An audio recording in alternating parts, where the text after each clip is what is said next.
me about your little girl, Skylar. What was she like? Oh man, so Skylar is, the perfect daughter, any guy could ever want. You know, always smiling, always laughing. When she was first born, in her younger days, um, she cried a lot. And one of my other brothers who's overseas in Kuwait, he always called her Screamer. Um, but that's how she was. She had her serious moments. She had this very serious kind of demeanor about her at times, and it just kind of make you pause. Um, but Skylar, you know, I guess every parent would call their kids, perfect. So for me, she was the perfect daughter. I couldn't have asked for anything more. Was Skylar your only child? Skylar was my only daughter. Mm-hmm. Um, yep. So tell me, how did you find out about what happened with Skylar? So that morning, it was June 17th. I was getting up, and it was a perfect morning. It's crazy because usually when you watch the movies, it's always a perfect day that, the worst things happen. So I got up, and it was a perfect morning. I think I was running a little late, so I threw on my clothes pretty fast. DJ's mom was FaceTiming me, which was strange because, me and her weren't together, and I hadn't talked to her mom in some time. But I couldn't answer the FaceTime because I had to finish getting dressed and, hurry up and get outside of the tent. And DJ is Dejanelle Fowler. Dejanelle Fowler. So I got outside to the tent, and I noticed, the girl who I usually go to work with to the office, she wasn't outside yet. So I FaceTimed DJ's mom back, and they were in the car, and it was dark, and they were driving, and they just seemed kind of anxious. So I asked what was wrong, and that's when they told me that DJ had a seizure, and she had a car accident, and Skylar didn't make it. So that was the first story that I got. And it was just, I just couldn't comprehend it, It was so much to take in, and it just wasn't, it wasn't real. And of course I kind of lost it, but I pulled myself back together and, just went to go tell my commander. And that's when he kind of told me what to do so I could hurry up and get home. Now let me pause you because you said commander. So you were deployed, is Yes. that correct? Can you tell me about your military service real quickly and where you were? Or what you can tell us about? Yeah, so I won't go into where I was, but I'm in the Air Force Reserve, Red Horse unit out of Charleston, South Carolina. Our hub is actually here in Atlanta. But yeah, so that's the military career. But so I told my commander, he gave me a set of instructions to do, and I did it. And the rare, between the personnel I had out there and the Red Cross, they really did their best to just get me home. And I ended up leaving that night, got back into Charleston Air Force Base the next day early that morning, and then me and my sister, we drove straight to here, to Atlanta. We got in pretty late, so we didn't go to the hospital that night, but we got up that morning and went to the hospital. And, that's when everything just kind of kicked off. That's when everything kind of got real.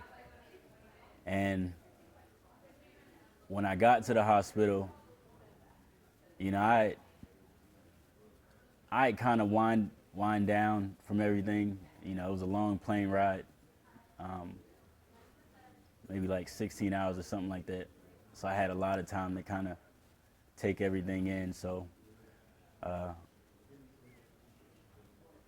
I guess when I came into the hospital, my mentality was just to make sure that Dejanelle was okay. Because I had at this point, my understanding was that it was an accident. So I just wanted to make sure my daughter's mom was okay because we just lost our daughter, and I did, and got there, went straight to her. And when I got there, they said that she wasn't talking or saying anything. I guess because of the incident and then, the seizure that she had supposedly had when she first got to the hospital. And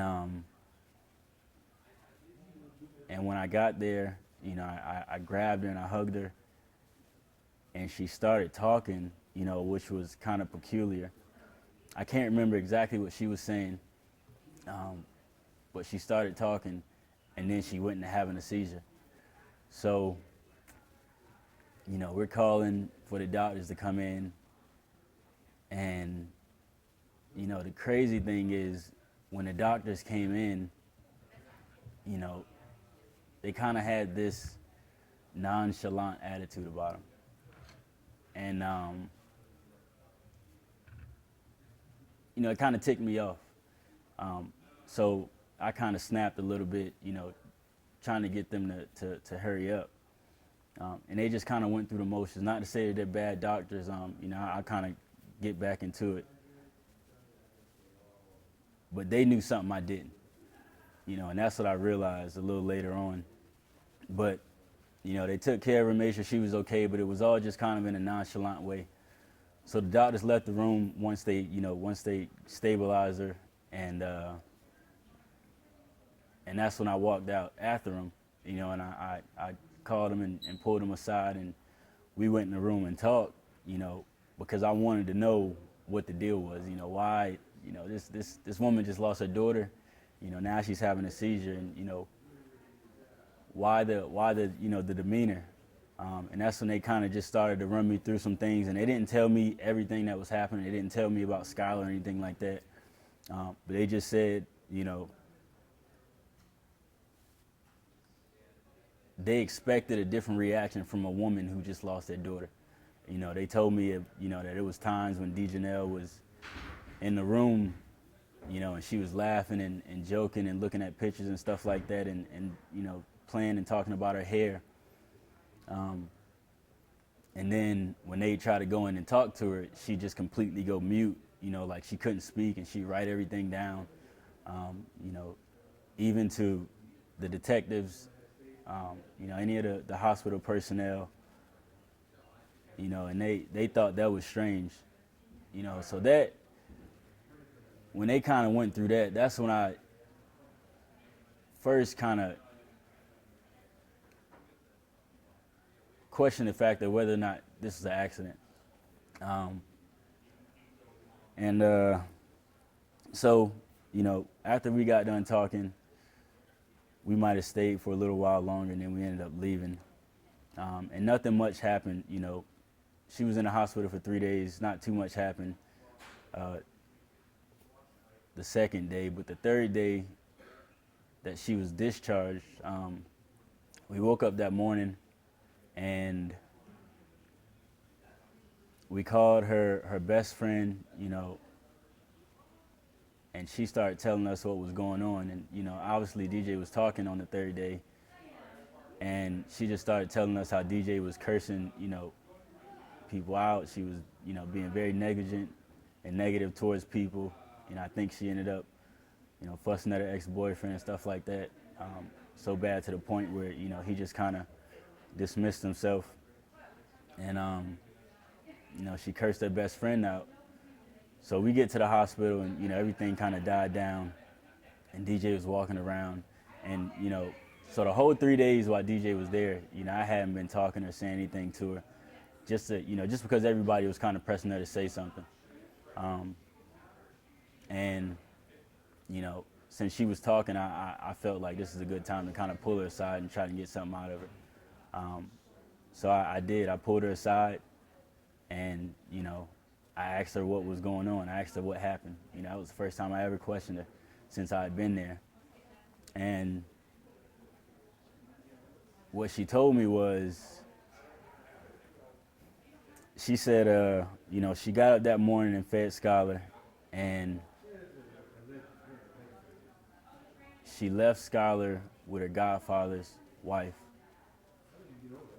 And she said that she went to get her hair done. She came back and picked Skylar up, you know, and then she started talking about, you know, she kind of rambled a little bit. And she started talking about,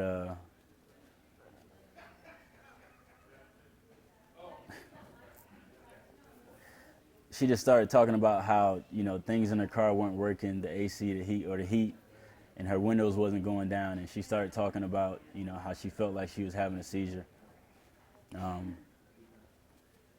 And, you know, then she said she was driving to the hospital, and she said, you know, she couldn't remember what happened next. She just woke up in a hospital bed. She was at Emory Hospital, and when she woke up, the doctors told her that Skylar was dead. And I didn't believe that story. How did you first find out what happened to your daughter? I didn't find out until I got to Georgia. When I first, you know, got the call about the car accident, I told my supervisor up there, and you know, he told me what to do, and I went back to my tent to start packing to go home. You know, and he started doing some research about it, and you know, he came back to me. I guess he had saw a report online, and you know, he initially told me that it wasn't a car accident. The first report that we all seen was that they found a 1-year-old girl in the car dead. The mother was, you know, hospitalized, and you know, it wasn't a car accident, and they said that they wasn't calling it foul play. So yeah, it was a lot of confusion coming home, you know, just trying to figure out what happened. What kind of went through your mind when you actually started to hear the account from police? What police were saying happened? Well, the police weren't really saying anything. But when they finally did start to say that maybe she had left your daughter in the car. Well, we had already figured out, you know, what would happen. My cousin and my mom, my sister, and you know, Skylar's godmother, they were kind of working through things and you know, just kind of playing the situation. And we had already kind of had an idea that she took Skylar to the hair appointment and left her in the car. But you know, I didn't want to believe it.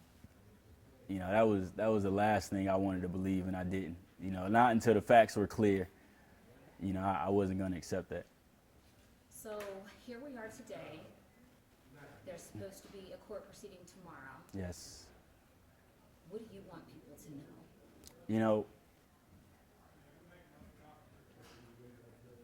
it's not necessarily what I want people to know, you know, but I feel like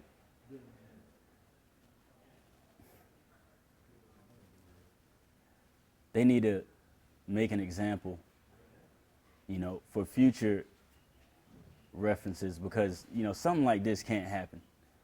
For a mother to leave her child in the car for 6 hours while she gets her hair done, you know, she's told multiple lies.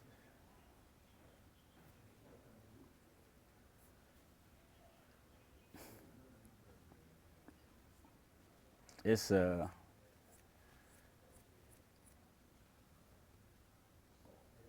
know, 13 to 20 years with parole after 7 years. That's ridiculous for somebody. That's what you're hearing is coming. You know, that is what I'm hearing. That's what I've heard, and you know, that's ridiculous. So you think that you'd like to see more? You know, I like to see an example made. I like for this case to make a statement so that, you know, parents out there who are going through tough times don't neglect their children. You know, I'd rather them see this and they change, you know, or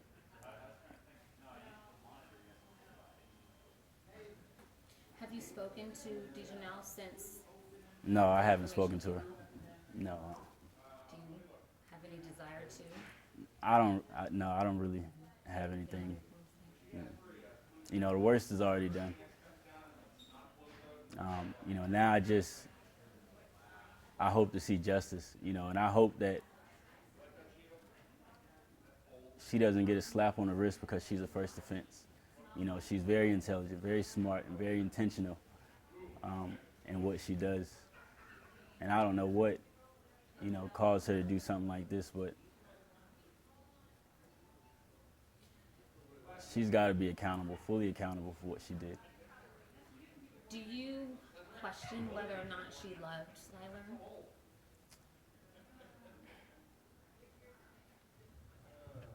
You know, I never thought about it. From what I knew, she loved her. You know, she showed it in her actions, you know. But considering everything that happened that day,